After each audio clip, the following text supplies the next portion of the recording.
Yakety, yakety, yakety, yakety. All right, now listen up. Every word that you speak matters.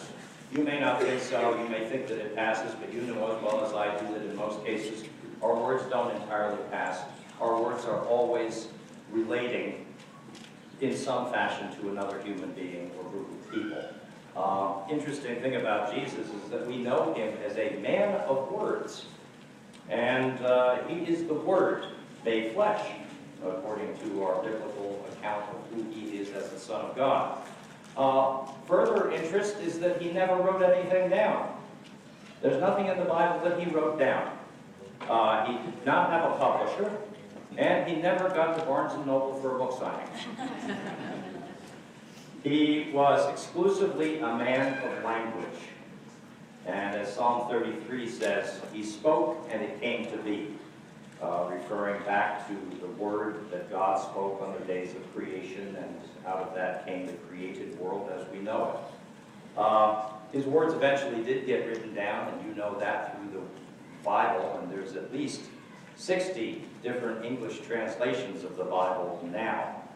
When you go into this place like Hackman's or some other Bible bookstore and you look at the Bible, it's like, at least I just go, boy, are you kidding me?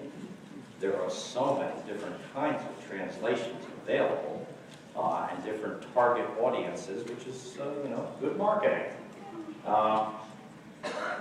For us, with Jesus as a man of language, that also says something about the value and the importance of your own language and how you are going to be spreading the good news and being good news in your life.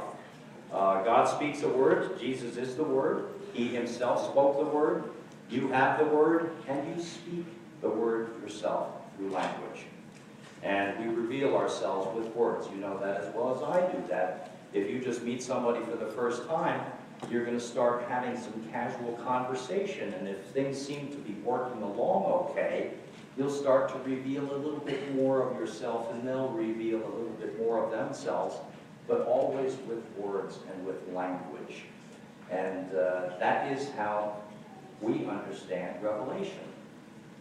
You get a revelation of another human being as they get a revelation or a revealing of you as you grow in your understanding and conversations with each other, a deepening and a ripening of the relationship. It's the same way that is described in terms of God's revealing himself to you through the gift of language and communicating with language. Now, our language today, according to lots of professors and lots of universities that study it, and think about it for a minute. With our language usage today, through the social media and the emphases that we have today, we tend to be working in a highly specialized function of language, according to people who study language. That is, we tend to communicate information and technical things through our language. And if you've ever tried to have a lengthy conversation on Twitter, can't do it. If you try to have a lengthy conversation on Facebook, it's very difficult to build a relationship on social media because you almost need the spoken words and your ability to hear it, your ability to see the body language and the facial expressions. And so our language has become more technical and communication-oriented than relational. Now, Jesus, when he was on his way to Jerusalem out of Galilee, there's 10 chapters in Luke, which is called his Samaritan visit. And in that visit to Samaria, those were folks who were not Jews. They were considered to be something other than good, full-blood Jewish people. And the Jews hated them, and the Samaritans hated the Jews. Very simple. Jesus goes to Samaria. And very interesting, from the end of the 9th chapter and through chapter 19, in which he enters Jerusalem on Palm Sunday, it is all conversational. That's where most of his parables take place, on that Samaritan journey. Why? Because people were not religious. They were spiritual. Ooh, buzzwords for today, yes. They were spiritual, but they weren't religious. In other words, they were the old, in the Samaritan fashion, individually believing something, but not ever belonging to a community, so they could be individualists with no accountability. So, what Jesus did, recognizing that, he just had conversations with the people in Samaria for some weeks that he was there, mostly in parables. And what he does with this parable, how many of you clean up your dog poop? Well, there's a point here. I'm not just talking for, okay, a bunch of us do. Yes, I spent 40 minutes yesterday cleaning up. And I had adult children still living at home, and they were entirely useless.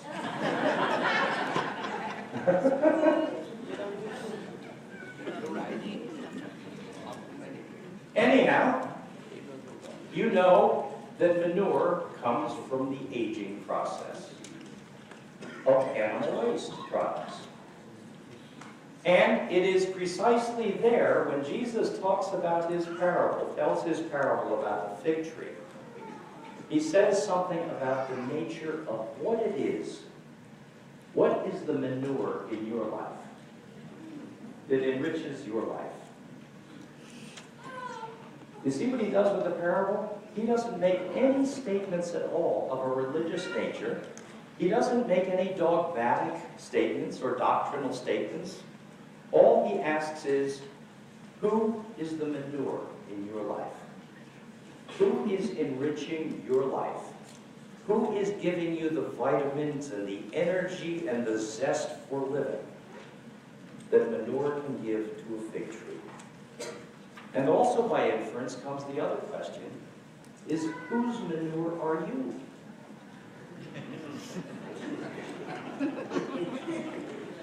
Yeah, I know. You see why he talked in parables? Because you got to think about it. He didn't do any of the religion-y kind of God talk that you would expect him to do. He just talked in parable. And the interesting thing about a story is always is that the listener is the one who has to add meaning to it. All I'm doing today is just reflecting some observations about his parable. I'm not giving you an answer. That is for you, the listener, to determine what is its value and is there any truth to it at all. Most of the time, think for a moment about the conversations that you have.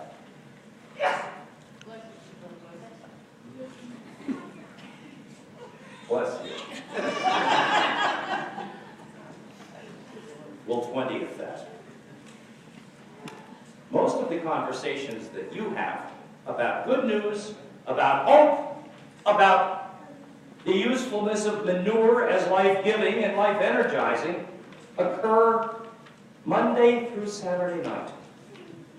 It's in casual conversation that you are talking and conversing with people, and it is there where you will enrich their lives or tear down their lives. You see, the argument the gardener is making with the owner of that fig tree is, hey, what's the hurt waiting for a while? What's the harm? Give it a shot. Let's try to enrich the soil and help it. And it is there where Jesus begins to talk with the people in Samaria about who God is and what is God like.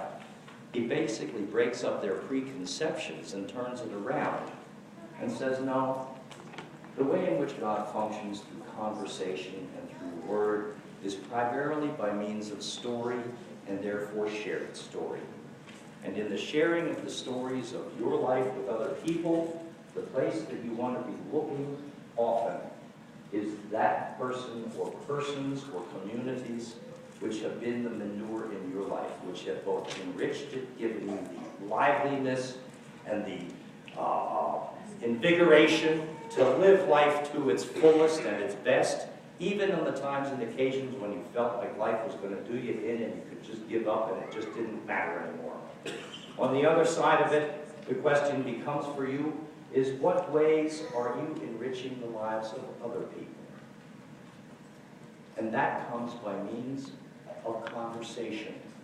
And conversation is always a means of revelation, in which you're revealing something of your own self as people are revealing something of themselves. So you're having a joining and a deepening and an enriching. All of you who are married or have significant relationships, you know just what I'm talking about.